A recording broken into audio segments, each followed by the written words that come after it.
শুধু তো রামিসার ঘটনা না, যখন থেকে বুঝি যে বাংলাদেশের নারীরা এবং শিশুরা অনিরাপদ, তখন থেকে এটা আমি আসলে খুব গভীরভাবে বোধ করি যে এই বাংলাদেশের সিস্টেমে একটা চেঞ্জ আসা দরকার। নারী এবং শিশুদের জন্য একটা নিরাপদ দেশ তৈরি করা দরকার। আজকে যখন আমি দেখলাম মিরপুরের পল্লবীতে এরকম একটা ঘটনা ঘটলো, মানে নেওয়া যাচ্ছে না আসলে এই ঘটনাগুলো, তখন আমার প্রথমেই, যেহেতু আমি এখন প্রায় 9 মাসের গর্ভবতী একজন, ফলে স্বাভাবিকভাবে আমার মাথায় বাংলাদেশের প্রথম ইমিউনিটি বুস্টার সমৃদ্ধ ফ্যান্টাস্টিক হ্যাপি এনার্জি বিস্কিট। এই চিন্তা আসছে যে আমি যদি কন্যা সন্তানের জন্ম দিই, তাহলে আমার বাচ্চার নিরাপত্তা এই রাষ্ট্র কীভাবে দিবে? একটা বাচ্চাকে কি মা বাবা চাইলে সব 24 ঘন্টা চোখে চোখে রাখা সম্ভব না, কিন্তু তাহলে মানে কিভাবে নিরাপত্তা দিতে পারবে? আমি মনে করি যে বাংলাদেশের যে সিস্টেমটা আছে, যে আইনের যে প্রয়োগটা হয়, এটা যথাযথভাবে ঠিক নাই। এই আইনের অনেক ক্যাটাগরি আছে বা অনেক ধরন আছে, কিন্তু এটা যখন বাস্তবায়ন করবে, সেই বাস্তবায়নটা আমরা দেখতে পাই না, বা দৃষ্টান্তমূলক কোনো শাস্তি দেখতে পাই না। আমরা দেখি যে প্রচুর ফাঁকফোকর আছে, একের পর এক ধর্ষণের ঘটনা ঘটে, গ্রেফতার হয়, কিছুদিন পর সেই আসামি আবার জামিন পেয়ে যায় অথবা ঝুলে থাকে।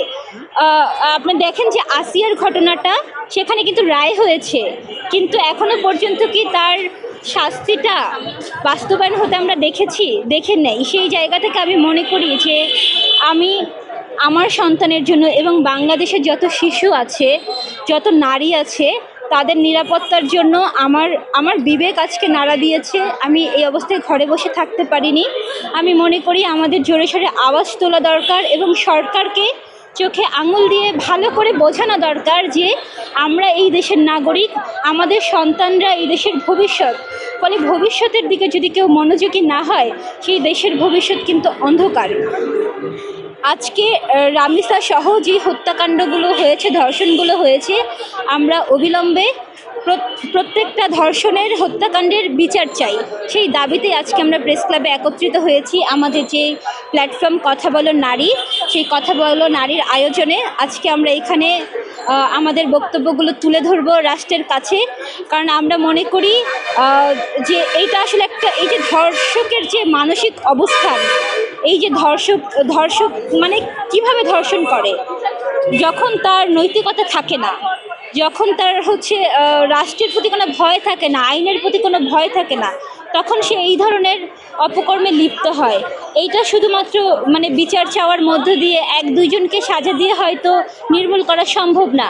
রাষ্ট্রের উদ্যোগ নিতে হবে কিভাবে আমরা আমাদের নৈতিকতা আরও ভালোভাবে ডেভেলপ করতে পারি, কিভাবে নারীর প্রতি এবং শিশুদের প্রতি আমরা আরও বেশি সহনশীল হতে পারি।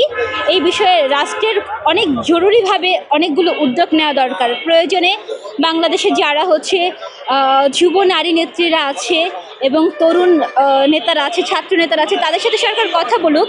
আমরা সবসময় মানে আন্তরিক আছি কথা বলার জন্য, আমরা তাদেরকে সহযোগিতা করব। কারণ মানে গভর্নমেন্টকে তাদের বদনাম করা বা তাদের অপারগতা বলা আমাদের উদ্দেশ্য না।